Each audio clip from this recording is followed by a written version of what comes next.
So there are two reasons I'm making this video. First, I'm a big fan of the Joker. It's certainly not a unique opinion, but the Joker's just one of the greatest villains of all time in anything ever. Second, it seems like every new comic book YouTuber has to make a video about the Joker, just as every new movie review YouTuber has to make a video about the Dark Knight. And this is not dissimilar from the Fortnite YouTuber who makes a video with an obnoxious clickbait thumbnail and tries to scam kids into buying V-Bucks. When it comes to the Joker, it might feel like everyone's already beating a dead horse on this topic. However, despite my stance that all art is worth analyzing, I think that the Joker has enough depth and philosophy to explore that it's usually worth taking a look at him. And although the Joker is a very complex character with many different interpretations, a lot of videos on the character mostly boil down to being an oversimplification of nihilism and how that the Joker is so cool and dark because he shocked Barbara Gordon in the spine. And while these videos are all well and good, I'd like to touch on something a little different. You see, above all else, the Joker is a fool. Although he's a supervillain and that's a key aspect of his character, I think it's important to also put him in the conversation of many of the other great fools in literary history, specifically Shakespeare's fool. And I know what you're thinking. Oh, I had to write a 5-page paper about Hamlet in my high school English class, or my English teacher made me memorize the Tomorrow and Tomorrow and Tomorrow speech in the Scottish play, so now I hate all of Shakespeare. But regardless of your opinions on the Bard, at least I'm not actually making you read anything, so at least you got that going for you. I think it's worth looking at how the Joker relates to the fools of Shakespeare's time, as well as the many fools who we have seen in the real world throughout history. And then that begs the question, what Joker are you going to talk about for this video? The Joker is definitely not just one character. I mean, the quality of character between Jared Leto's Joker and Heath Ledger's Joker is obvious.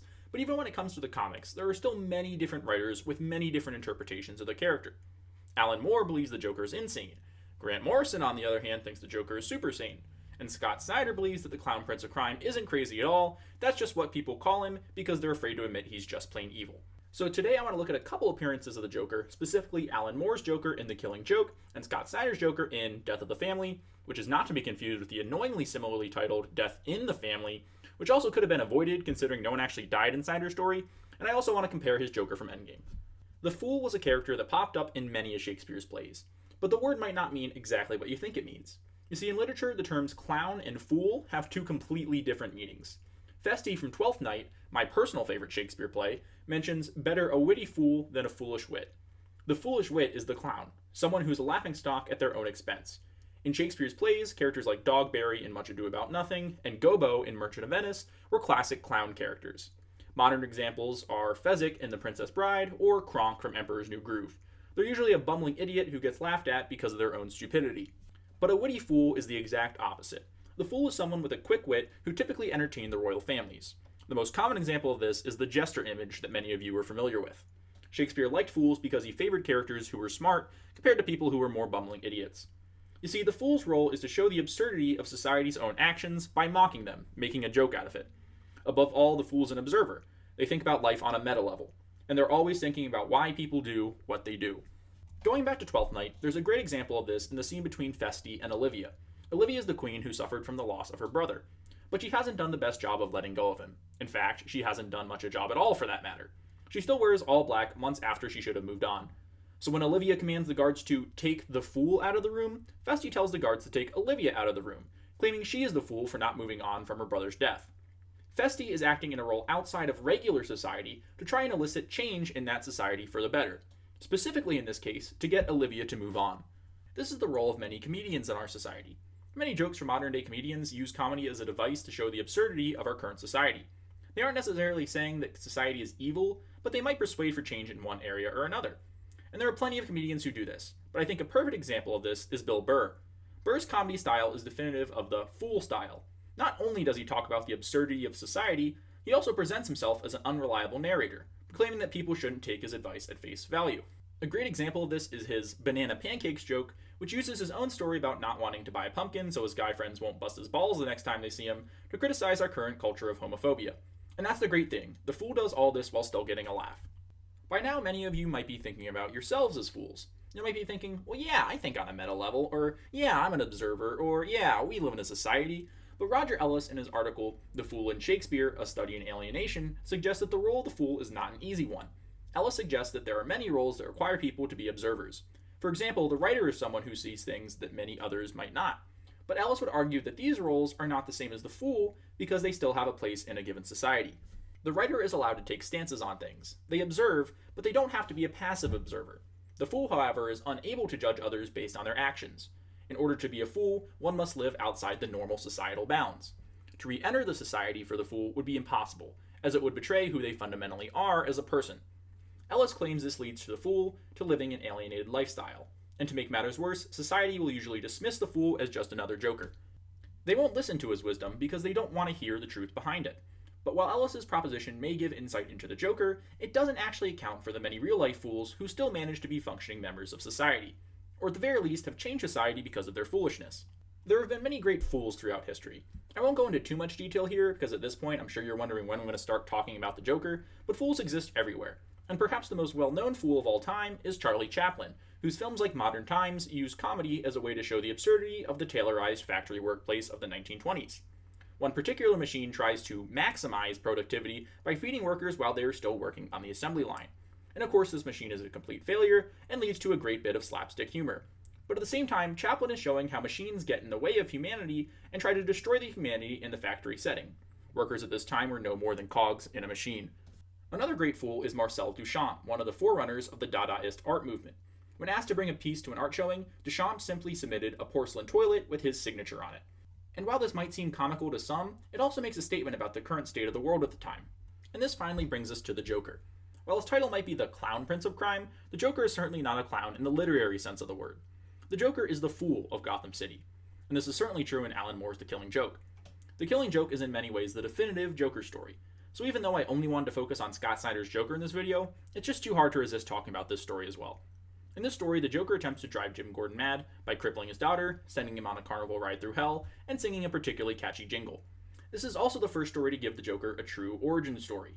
But at the same time, this could all be a lie to the audience. The Joker later mentions in the book that he prefers his past to be multiple choice. Similar to the Fool, the Joker focuses on the present. The past is inconsequential to the Fool. The only thing that matters is the here and now. So in The Killing Joke, the Joker serves as the Fool, trying to show society the absurdity of sanity. Joker takes Jim Gordon through this horrible experience to show that sanity is meaningless, or as Joker puts it, madness is the emergency exit. The Joker believes all it takes is one bad day to turn the sanest man loony. If you believe the origin in this story at all, the Joker became who he is today because he fell into a vat of chemicals. Similarly, the Batman became who he is today because of the death of his parents. Moore's Joker firmly believes that insanity is the only reasonable response to the absurdity of life. He later locks Jim Gordon in a cage, presenting him like a freak show, claiming that the most tragic of nature's mistakes is the average man. Or in his words, in a world as psychotic as this, any other response would be crazy. But Moore's Joker also ties into Roger Ellis and the alienation of the Fool. You see, the Joker is someone who can't re-enter society. When Batman later offers to rehabilitate the Joker refuses, saying it's far too late for that. If Joker were to turn himself in and try and live a better life, he would be denying who he is as a person. Thus, the Joker must continue in his role as the Fool, locked in an internal battle with Batman. This brings us to Death of the Family. In this story, Snyder builds on the idea of the Fool from Moore's run. In this story, the Joker is back from a one-year hiatus from Gotham. And now that he's back, he's been reinventing many of his previous crimes, each time with a twist. And his end goal here is to get Batman to kill the other members of the Bat family. You see, Snyder's Joker loves the Batman. This might not mean a physical love, but he loves the relationship that they have. As Heath Ledger's Joker mentions, "You complete me."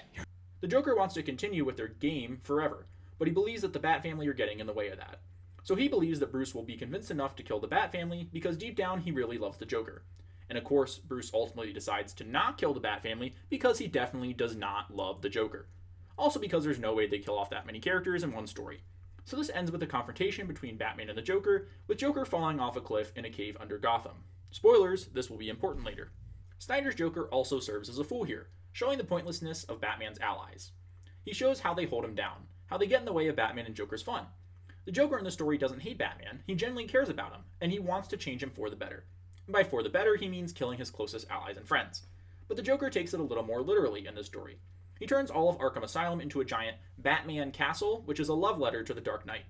He proclaims himself to be Batman's jester, and he shows that every member of Batman's rogues gallery ultimately loves him in the end. The Riddler keeps Batman's mind sharp, the Penguin makes sure that there are plenty of criminals for Batman to fight, and Two-Face lays down the law in Gotham. The Joker believes that these are Batman's real family, and he needs to see the absurdity of his actions. Of course, the Joker's insane, and these criminals aren't the people Batman really cares about, but that's what Endgame is for. You see, the Joker in Endgame is the exact opposite of the Joker from Death of the Family. Joker's now pissed at Batman for refusing his twisted act of love in Death of the Family. So now the Joker is ready to close up shop, as he calls it, and kill the Batman and Gotham City once and for all. So the Joker brainwashes the Justice League to fight Bruce. And of course, Batman wins because we all know the basic formula: Batman plus prep time plus lots of hilariously ridiculous moments like this equals fans that somehow think that a man with deep pockets can beat a Kryptonian with heat vision super speed and the newfound ability to go supernova and blow up an entire city. And Batman in this instance does so with kryptonite gum, which I guess he always keeps in his helmet. Yeah, that's a plot device if I've ever heard one. Anyway, with the Justice League out of the way, the Joker infects Gotham City with his greatest Joker toxin yet, one that turns its victims into Jokerized zombies. But Batman's confused. The Joker should have died when he fell into the caves under Gotham. But that's the joke. The Joker returns claiming to be immortal, the pale man of Gotham's past, a being that lived since the very beginning of Gotham, always there at the largest crimes and tragedies in Gotham's history. So Jim Gordon goes digging and finds that the Joker is in photos of all of Gotham's most important events. He's even there when his kids were in the hospital. And the Joker told this tale to many of the inmates at Arkham as well. This led to a mass spread of different stories about the Pale Man. One man believes that the Joker is the devil incarnate, and his laugh compels you to make him his servant. Another inmate believes that the Joker was a clown that traveled from factory to factory in the beginnings of Gotham, killing thousands. So the town decided to never laugh, or else the clown would return. Another inmate believes that the Joker is a robot who turned her entire family into robots. And of course the Joker is just manipulating these inmates by playing into their fantasies. But the stories still spread. One of my favorites is a scary story that the students at Gotham Academy tell each other. One kid claims that the Joker used to be a performer that would perform horrific acts, and whoever didn't play along would pay with their life. Of course, none of these stories are true. It's all just one big joke. After the Joker fell into the caves of Gotham, he found a pool of Dionysium, which is a rare element that restores the life force of those who use it. It's later revealed that this is the substance found in the meteor that granted Vandal Savage his immortality, and also the element in the Lazarus Pit that allows Ra's al Ghul to revive himself. And it's pronounced Raish, by the way, not Raz. I hate when people pronounce it like that. The Joker wanted to prove to Batman that he is nothing. He created this facade to make it seem like he was around forever, and he will be there long after Batman dies. This story is the Joker finally breaking out of his role as the Fool. The Joker couldn't handle that no one would listen to him. He couldn't believe that Batman would choose his allies over the Joker. He can no longer be an impartial observer. He was genuinely heartbroken because Bruce dismissed his actions as a joke. And Roger Ellis might claim that this is the fate of most fools. But Snyder also plays with another Shakespearean concept here, the comedy and the tragedy. See, to the Joker, Death of the Family was a comedy, and Endgame is a tragedy. Obviously, comedies were more lighthearted and funny, while tragedies were more tragic. And Shakespeare also wrote histories, but that doesn't really apply here. In Shakespeare, the comedy usually ended with a wedding. And in Death of the Family, this would be a symbolic wedding of the Batman and the Joker's eternal battle. You see, in Endgame, Joker later mentions that he could have made Batman immortal with the Dionysium, allowing their battle to continue literally beyond till death do us part. But the Joker sees Endgame as a tragedy. In a tragedy, the hero is usually brought to his downfall, and in this case, Batman literally dies at the end. And there's a great panel at the end of the story of a godlike armor being thrown into the trash, signifying the death of Batman. The Fool is not only an important aspect of literature, he's an important aspect of society. Comedians and artists alike take on the burden of the Fool in order to show the problems with society. And that's why it's important not to dismiss the Fool. All too often, people claim that comedians are jokers, so they can't be serious. People try to censor the work of these fools, which in turn reinforces the societal norms that they tried so hard to reveal to the public. And in the same vein, the Joker tries to reveal the absurdity of Gotham City. There's obviously nothing redeemable about the Joker in real life, but he's a very important villain. He works so well because he reveals the aspects of the Batman that he fears the most, reinforcing the Batman's beliefs. Even though the Bat and the Fool aren't stereotypical opposites, they work as perfect foils for each other. The Joker is Shakespeare's fool gone supervillain. Or as Festi might comment, better a witty fool than a foolish bat.